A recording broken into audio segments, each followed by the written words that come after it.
There have been some really long days and evenings, especially in the shop here lately, as we try to get this car ready to go to the interior shop. A guy down in Wadsworth, Ohio that I've dealt with in the past that I like very much. Just a lot of work to be ready to do that. The three basic things were, first of all, getting the stainless trim reinstalled on the car. A lot of that has to go on before you can do interior because, for instance, looking at that far wall, you're attaching trim from inside of the car body here with nuts and things that go through the side of the car. And once you put an interior over that, you can no longer access those areas. So that trim's got to be attached before you go and put an interior in there. And then, of course, there were the dreaded windows. Oh my God, was that a job? And again, it's not that the job should be that terribly difficult. It's that the reproduction stuff just does not fit wonderfully. Once that was done, we pressed on to getting most of the wiring done. And I've wired the dash. All the gauges are hooked up and seemingly functional. Rebuilt the ashtray and so forth. No glove compartment door yet. Because before you do that, you want to get the heater installed up under there. It goes in that box.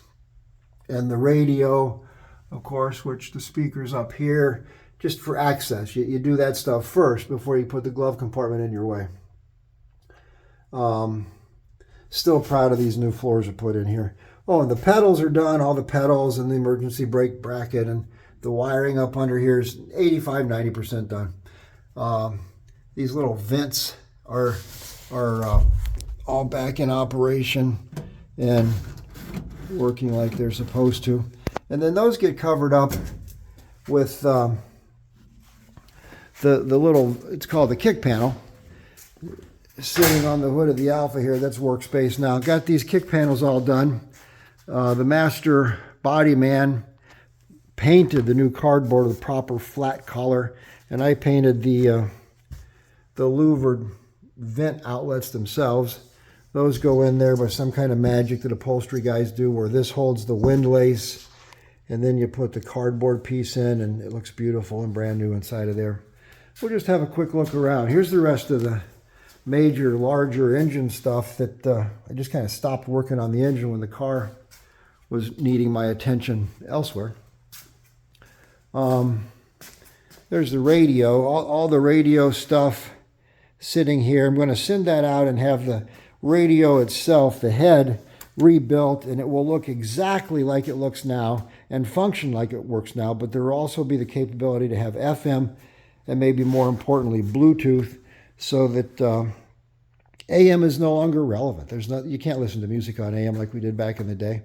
So you Bluetooth and you throw stuff from your phone, your playlist or XM Sirius, whatever. Comes out the radio speakers and looks and sounds just like the real deal. So that's a conversion just to keep track with the realities of where we get music today, right? So the engine block is sitting here covered up, waiting to get back to work on that. And I will start to work on that once things drift off to the upholstery shop. I'll have room for one thing. Here's sun visors. That'll be going down there. Again, the repops, the white things that need to be made the right color. They're not quite the right size. Things like that bug me. We'll figure out what to do about that.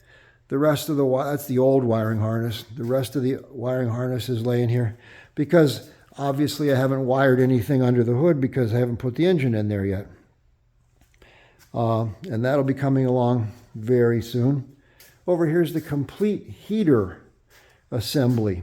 The original paint on the heater box, which is what hangs down under the dash up by your feet when you're in the passenger seat. The original paint cleaned up fantastic, so I'm not going to paint it because it's a very unique look that the paint has, and you don't really see that thing that much anyway. The heater core has been redone. This is the part out under the hood. I'll be painting that black before it gets installed, of course. The defrost duct hose, found the right kind of that new. Blower motor, heater control valve, all that stuff goes back together. Here's the heater controls. on the dash that we slide up and down, and new knobs to go on that assembly. The rest, the few things that still have to go on the dash and the fasteners to do it with and so forth. Glove box door, ignition switch, glove box lock, all that stuff. So yeah, all these little components will be going together. A lot of this stuff will be going to the upholstery guy tomorrow. So that's a big deal. Oh, and something else inside. This was just brutal. Getting the, call it garnish moldings that go around the windshield, the painted gray stuff. Nothing fit. And of course it came out of this car where it fit perfectly, but going back in somehow it's different. I'm talking about pieces like this up across, and that serves to retain the new headliner when that gets installed, and wind lace around the edges of the doors openings. But all that stuff is installed. The upholstery guy will end up taking it back out so he can do his job. And the headliner and wind lace are the first things he'll be working on, no doubt. I did finish the wiring harness now back into the trunk area. And you can't see it really. It's up in there. Just a wire dropping down in each corner to bring power to the tail lights and brake lights, turn signals in the back. And then really everything you see on the trunk here gets covered up with mats and cardboard in the side. That's the wire that goes down to the gas tank to tell the fuel gauge how much gas we've got. So we're moving along. This is a long update, but I'm past due because I've been too busy to stop and make an update. So we'll keep you posted. Maybe some pictures tomorrow, dropping her off at the upholstery shop. Over and out.